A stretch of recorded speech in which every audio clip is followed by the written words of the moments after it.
Hi, I'm Tristan. Hi, I'm Rosalind. Hi, I'm Serene. And our experiment is entitled Antibacterial versus Non-Antibacterial Hand Soap.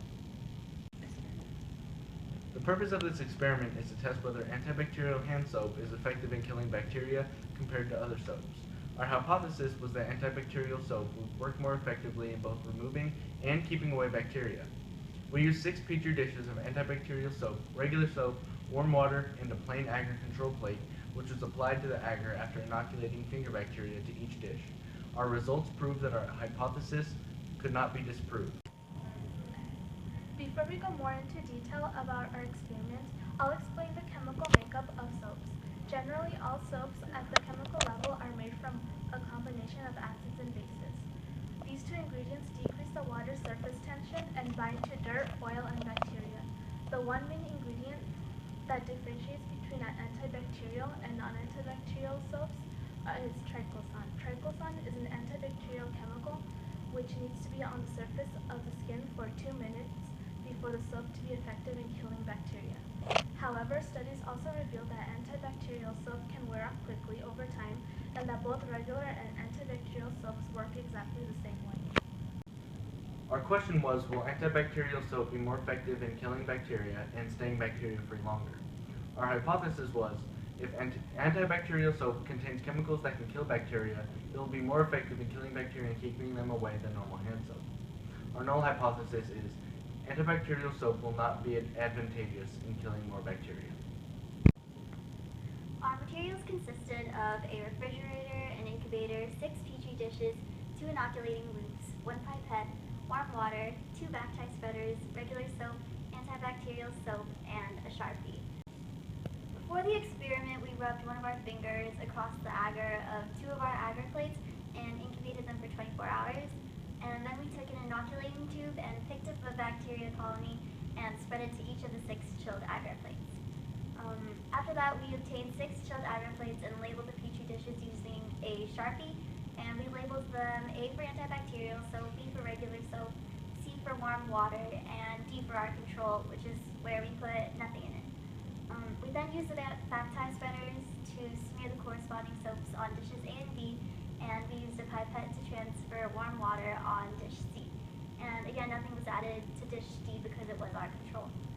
The petri dishes were then stored in an incubator for another 24 hours, and then we observed the dishes over the next 7 days and recorded it in a data table. Okay, so for day 2 of observation, plate A, which was antibacterial soap, had no bacterial growth and it was completely clear.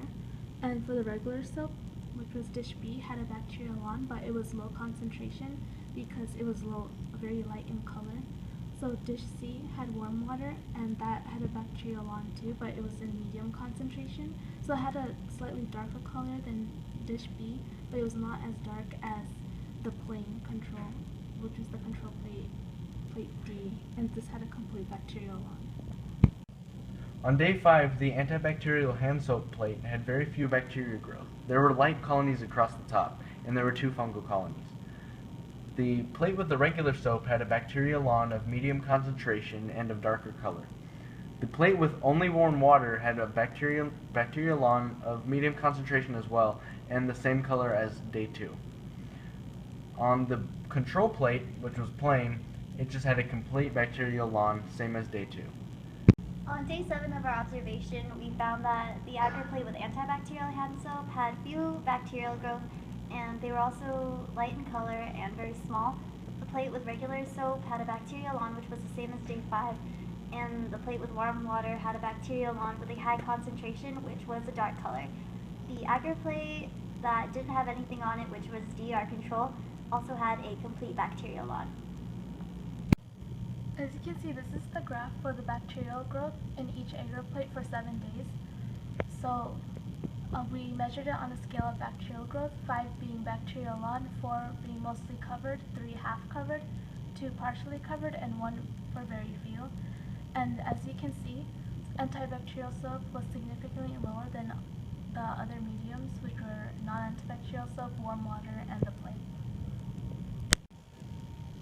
From the results of our experiment, it shows that after 7 days of exposure to bacteria, the agar plate with the antibacterial soap had far fewer bacteria growing on the surface of its agar plate compared to the traditional hand On the other hand, the regular hand soap had bacteria concentration almost the same as warm water and the control intermediate. While experts say that regular hand soap works just as well, our findings were in direct opposition to the effectiveness of regular hand soap because, compared to the control plate, most of the bacteria were not killed. Our results also contradict those found in a 2007 review of antibacterial studies. Regular hand soap and antibacterial soap do not work equally in killing bacteria.